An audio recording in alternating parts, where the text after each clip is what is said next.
পাশের বাড়ির বৌদির জামাই বোকা। একদিন বৌদি আমায় ডেকে নিয়ে বলল, তোর দুলাভাই একটা বোকা, আমার কষ্ট অভাব দূর করতে পারে না। আমি বৌদির কথা শুনে অবাক হয়ে যাই। একদিন বৌদি আমার সাথে যা করেছিল তা শুনলে তোমাদের চোখ কপালে উঠে যাবে। আমি তখন ছোট, ক্লাস 7-এ পড়ি। আমাদের পাড়ায় প্রতিদিন রাতে গানের আসর জমত। গ্রামে আমাদের আড্ডা গুরু নীরব ভাই। স্কুল না থাকলে সারাদিন তার ঘরে বসে থাকি আর মোবাইলে গান শুনি। আমাদের এলাকার রাজু ভাইয়ের বউ একটু অন্যরকম। গ্রামের ছনের ঘর ছিল জঙ্গলের সাথে। সে যদি ওর ভিতরে থাকতো তো আমাদের গায়ে পানি দিয়ে ছিটা মারতে। একদিন এভাবে যাবার সময় ভেতর থেকে পানি ছিটা দিয়ে বলে, জামাই কই যাও, বাড়িতে আসো, পিঠা খেয়ে যাও।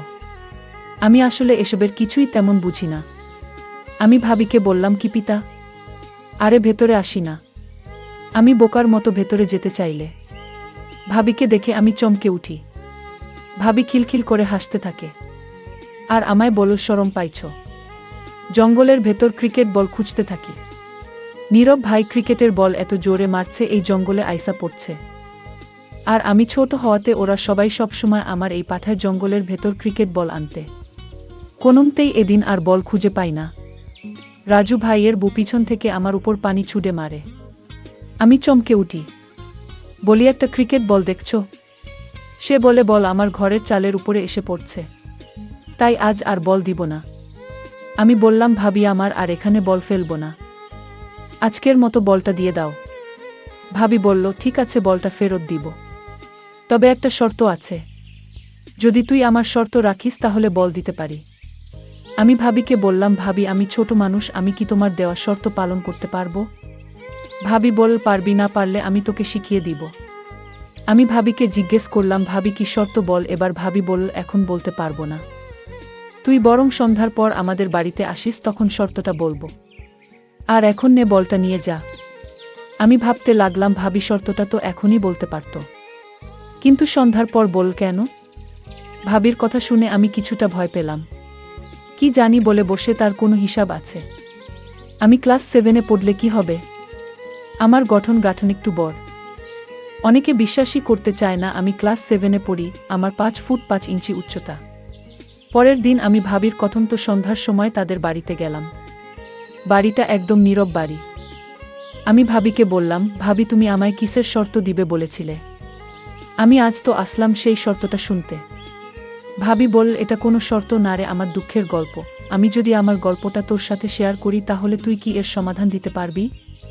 আমি বললাম, ভাবি, আমি মানুষটা ছোট হতে পারি, কিন্তু আমার বিষয়ে তুমি জানো না, আমি ছোট হলেও কোনো কাজে এ পর্যন্ত ব্যর্থ হয়নি। ভাবি তখন খুশি হয়ে বলল, সত্যি বলছিস তুই? আমি জানতাম তুই মাত্র 7-এ পড়িস, কি বুঝবি তুই? ভাবি, তুমি তোমার কষ্টের গল্পটা বল, আমি শুনতে চাই। আর যদি আমি গল্পটা শুনে তোমার সমস্যার সমাধান করে দিতে পারি তাহলে আমি জানি তুমি আমায় কোনোদিন ভুলতে পারবা না। এতটুকু বাচ্চা ছেলের সাহস দেখে আমি অবাক হয়ে গেলাম। এই বাচ্চা ছেলে আমাকে যেভাবে উৎসাহিত করেছে, আমি তার কথা শুনে অনেক খুশি হলাম। আর মনে মনে ভাবলাম, আমি ওকে দিয়েই সব দূর করব। ওকে দিয়ে আমার সমস্যার সমাধান করিয়ে নিব।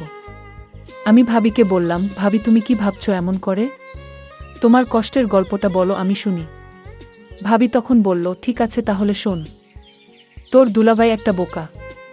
আমার কোনো কথা সে রাখে না। সে আমার সাথে পারে না। প্রতিদিন রাতে ঘরে এসে ভাত খেয়ে মরার মতো ঘুমিয়ে পড়ে। আমার কোনো আবদার তোর দুলাভাই রাখে না এবং পূরণ করতে পারে না। সে সব সময় আমার কাছ থেকে দূরে থাকে। আমি মানুষের সাথে আমার জীবনটা কাটানো খুব কষ্টের। তোর দুলাভাই সবসময় প্রতিদিন বলে আমার শরীরটা আজ ভালো না। আচ্ছা তুই বলতো, এভাবে কি আর সংসার চলে? এই সংসারে আমি চলে যেতে চাই, কিন্তু আমার মা বাবা তো অসহায়, আমি তাদের কষ্ট দিতে চাই না। আমার বাবা যখন আমায় ফোন করে জিজ্ঞেস করে, কেমন আছিস মা? আমি তখন বুক ভরা কষ্ট নিয়ে বলি, ভালো আছি বাবা, কিন্তু আমার তো মনের ভিতর শান্তি নাই। আমি তো একটু সুখের ছোঁয়া পাই না এই সংসার থেকে। আর তাই আমার মা বাবাকে মিথ্যা সান্ত্বনা দেই যে আমি ভালো আছি। আচ্ছা তুই বলতো, একটা সংসারে মেয়েরা কি চায়? এই সংসারে আমি বেঁচে থেকেও যেন মরে আছি।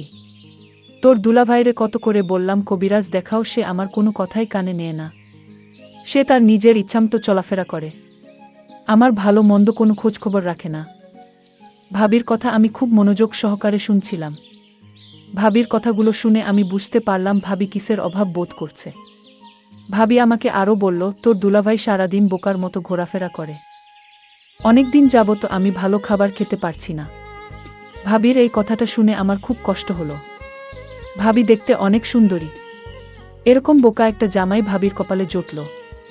যাই হোক, আমি ভাবির সমস্ত কথা শুনে বুঝতে পারলাম ভাবি এই সংসারে সুখে নেই, বরং সুখের অভিনয় করে যাচ্ছে তার মা বাবাকে খুশি করার জন্য। আমি ভাবিকে বললাম, ভাবি তুমি কোনো চিন্তা করো না, আমি তোমার সকল সমস্যার সমাধান করে ফেলব, তুমি আমার প্রতি আস্থা রাখো। ভাবি আমার কথা শুনে বলল, তুই ছোট মানুষ, তুই কি বুঝবি আমার কষ্ট? তাও তোকে বললাম কারণ আমি এমন কপাল নিয়ে জন্ম নিলাম, আমার কষ্টের কথা কাউকে বলতে পারিনি, আজ তোকে বললাম। আমি বললাম, ভাবি তুমি যখন আমার কাছে তোমার কষ্টের কথা বলেছ, আমি পারি আর না পারি চেষ্টা তো করে দেখতে পারি। ভাবি খুশি হয়ে বলল, তোর আর কিছু করা লাগবে না, তোর মুখের কথা শুনেই আমার মনটা শান্ত হয়ে গেল।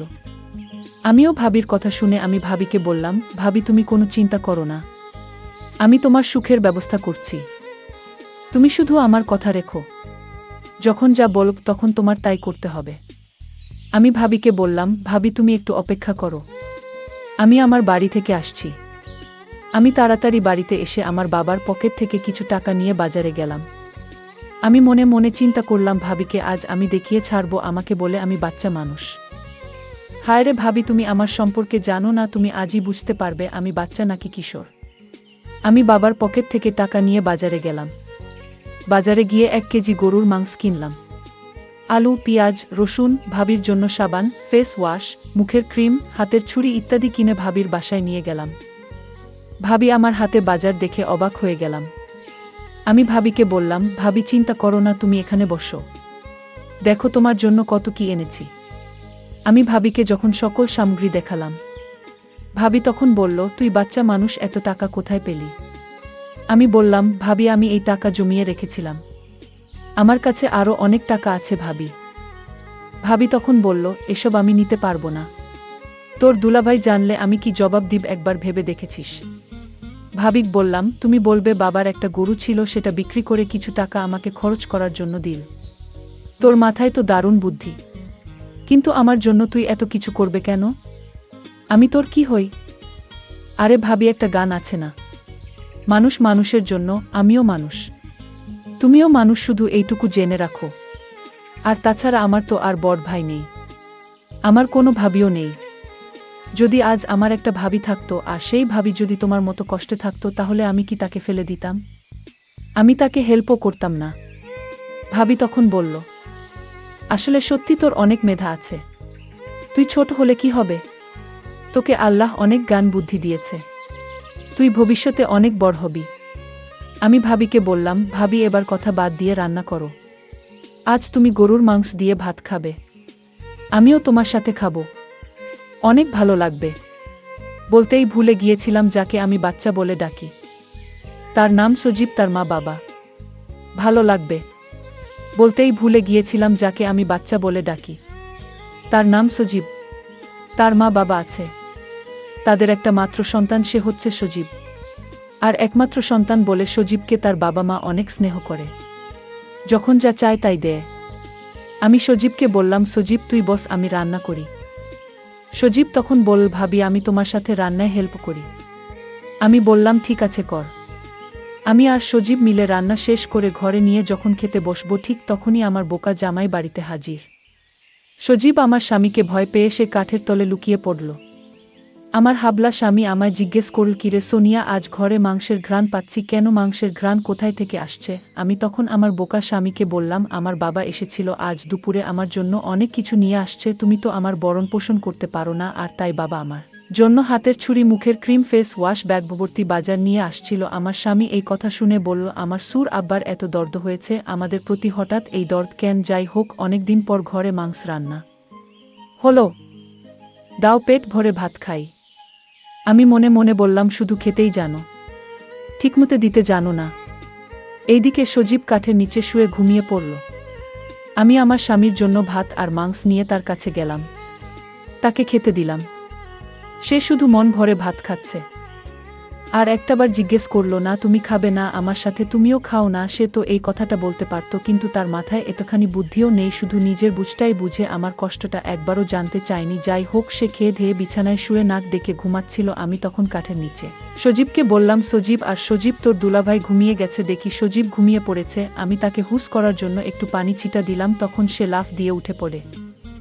আমি তাড়াতাড়ি কাঠের তল থেকে বের হয়ে বাহিরে চলে আসলাম। আর ভাবিকে বললাম, ভাবি আমি আজ চলে যাই, বাবা মা আমার জন্য চিন্তা করছে, কাল আসব। আর ভাবি তুমি আমায় একটা কথা দাও। কি কথা? তুমি রাতে পেট ভরে মাংস দিয়ে ভাত খেও। আমার কথা না রাখলে আমি আর কোনোদিন তোমার বাড়িতে আসব না। ঠিক আছে, আমি সত্যি খেয়ে নিব। এখন তুই বাড়িতে যা। আমি বাড়িতে চলে আসলাম। রাতে শুয়ে শুয়ে শুধু ভাবির কথা চিন্তা করতে লাগলাম। আমার সারা রাত অস্থির অস্থির লাগছিল। আমি কিছুতেই এই রাতটা ঘুমাতে পারলাম না। আমি সিদ্ধান্ত নিলাম যে করে হোক ভাবির সমস্ত কষ্ট দূর করতে হবে। আর দুলাভাই যা পারে না তা আমি করে দেখাবো। ভাবির কোনো সন্তান নাই। বিয়ে হয়েছে 5 বছর হয়েছে, তাও তাদের কোনো সন্তান হয়নি। আমি সিদ্ধান্ত নিলাম ভাবিকে এই নরকে আর রাখব না। আমি তাকে সমস্ত সমস্যার সমাধান করব। পরের দিন দুলাভাই গঞ্জে চলে গেল। আজ মনে হয় রাতে ফিরতে পারবে না। ফিরতে ফিরতে কাল সকাল নাগাদ হবে। আমি তাড়াতাড়ি ভাবির বাড়িতে গেলাম। গিয়ে দেখি ভাবি শুয়ে আছে। আমি ভাবিকে ডাক দিলাম, ভাবি এই অবেলা শুয়ে আছো কেন? শরীর খারাপ নাকি? ভাবি বলল, আমার কোমরটায় প্রচুর ব্যথা হচ্ছে। আমার স্বামী এ পর্যন্ত আমায় কোনো ওষুধ কিনে দেন নাই। আমি ভাবিকে বললাম, ভাবি আমি তোমার জন্য ব্যথার ওষুধ নিয়ে আসি। ভাবি বলল, না লাগবে না।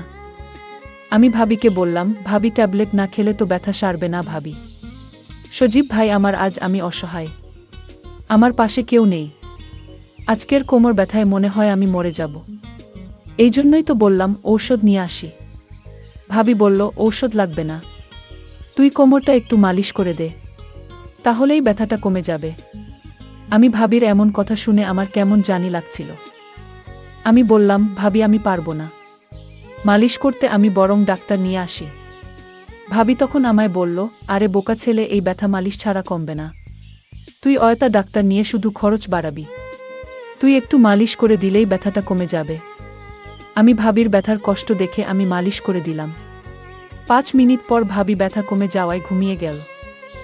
আর আমার মনের আশা করে নিলাম। আর ভাবিও এটাই চেয়েছিল। আমি ছোট হলেও তা বুঝতে পারি। আমি যেদিন বল আনতে গিয়েছিলাম সেই দিনই বুঝতে এতদিন থাকা ছিলাম। ভাবি আমাকে দেখে বলল, সজীব তুই কেমন আছিস? ভালো ভাবি, তুমি কেমন আছো ভাবি? আমি ভাবির মুখে হাসি দেখতে পেলাম। আমি কোনোদিন ভাবিকে এমনভাবে হাসতে দেখিনি। ভাবি আমাকে ঘর থেকে একটা মিষ্টি নিয়ে এসে বলল, নে মিষ্টি খা। আমি বললাম, ভাবি এটা কিসের মিষ্টি? ভাবি বলল, আমি মা হতে চলেছি। আমার আর কিছু বুঝতে বাকি রইল না। বন্ধুরা, আজকে গল্পটি কেমন লাগলো তা অবশ্যই কমেন্ট করে জানাবেন। আর এরকম নতুন নতুন গল্প পেতে আমাদের চ্যানেলটিকে সাবস্ক্রাইব করে পাশে থাকবেন। ধন্যবাদ।